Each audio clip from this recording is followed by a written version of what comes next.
part of that. So call it part 2. Doing exploits with your spiritual gifts. You remember last week we looked at 1 Corinthians chapter 12, verses 8 to 10, where we saw the 9 gifts of the Spirit, which some scholars have helped us to classify into 3. You still remember? We have what we call the vocal gifts, and that includes what and what? Word of wisdom, word of knowledge, and prophecy. Then we have the power gifts.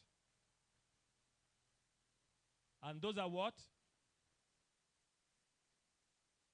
Gifts of healing, the gift of faith, and then the gift of the workings of miracles. Then we have what is called the revelational gifts. And that includes what and what? Oh, okay. I remember now. It is now that I can see why you people were looking at me somehow.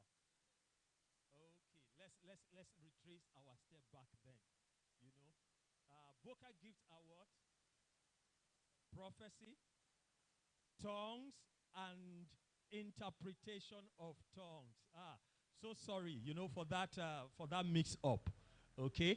Then revelational gifts now. So we now have word of wisdom, word of knowledge, and discerning of spirits, or differentiating between spirits. You can see like that in some literature. Now, can I ask a question? Why is it that nobody stopped me and said, sir, that is not... I will still get it. Okay, that's all right. Because one prayer I pray for myself is that may I never get to a point where people cannot talk to me. The best of men is still a man. All right? So, but I agree with you. If because we'll still get to a point where we discover, what did we say just now? Okay, that's fine. Then you remember we also look at Romans chapter 12, verses 4 to 8, where we emphasize that it is not about knowing the gift that is the focus in this season. It is using them.